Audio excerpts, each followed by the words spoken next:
not only does he say that, he says, avoid it. How am I going to do that? Listen to me, there's no middle ground. There's no middle ground about love or wickedness. Am I making sense? Are you here? You either, he's telling you there's a pathway, and the whole reason you go on this pathway because you want to accomplish something. You can accomplish things through wickedness. Am I right?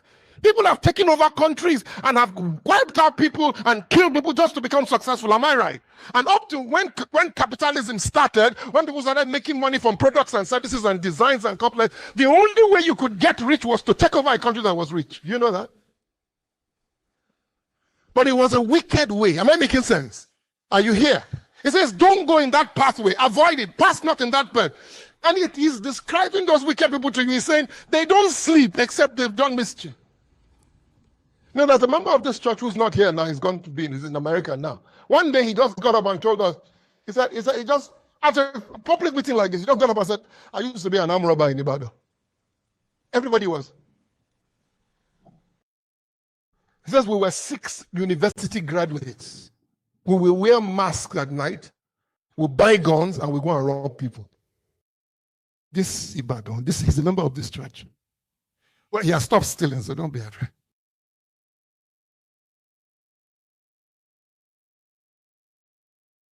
When he said it, and I'm like, what in God's name could have informed you that stealing was an option? He says they will wear masks because they don't want anybody to recognize. They would disguise their voices. They would take guns. They would rob people. Point blank. They would drive to people's houses and rob them. University graduate. Because he didn't get a job. That's why I said, if this scepter of wickedness continues to lie in society, what is going to happen? The righteous are going to start doing iniquity. I'm going somewhere with this, and I hope they finally get the screens back up. He said, number one, they're wicked people. Number two, they're self, and they exist every single place. But he describes wicked people as those who intentionally do wickedness. I want to skip all this because you heard the video, so I won't do that. I want to shift from how do you see, being audacious, going the exact opposite direction of this thing has as much, if not better, response by loving.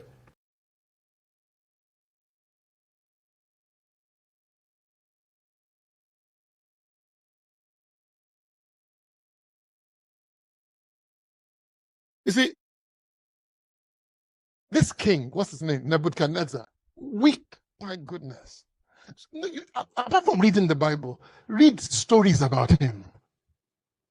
These people, the Roman, people like, what's the Roman guy called? Caesar. Kings of England, kings of France, kings of all these nations. Barrister, I like here. The wickedness, the power those people had over life and death, you cannot fathom it in this time and age that we live in. Am I making sense? Are you here? Yeah? That's how powerful they were. As a matter of fact, they could take your daughter and marry her. And there was nothing you could do. They were an embodiment of wickedness. But they were also an embodiment of compassion if they were good kings. I don't know if you get the point that I'm making. So that same power that was available to them to be wicked was also available to them to be good. And so Nebuchadnezzar sees a statue or sees something something happening to the statue and all that, and then sorry, not the statue, the one, I can't remember what was the one, the second dream he had that Daniel had to interpret. I'll get it in a minute.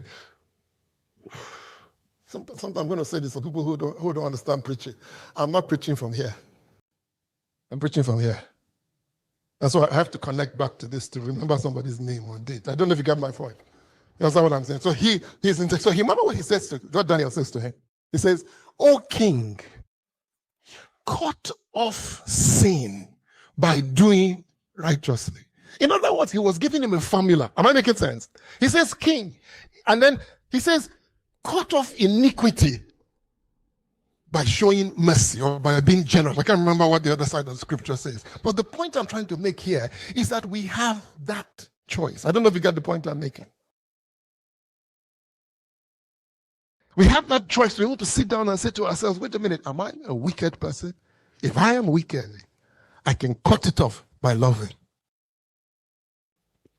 And all the trouble that comes with wickedness is totally wiped out, because he was telling the king, if you will do these things, what I had prophesied by the watchmen, that you will, you know what I mean, you will go 7 years into the ground and you'll be a fool and all that, would never have happened to him if he had just obeyed God. And God says the cutoff point for wickedness is righteousness. It's to go in the exact opposite direction. As a matter of fact, Jesus was so bold that he told us to be kind to wicked people.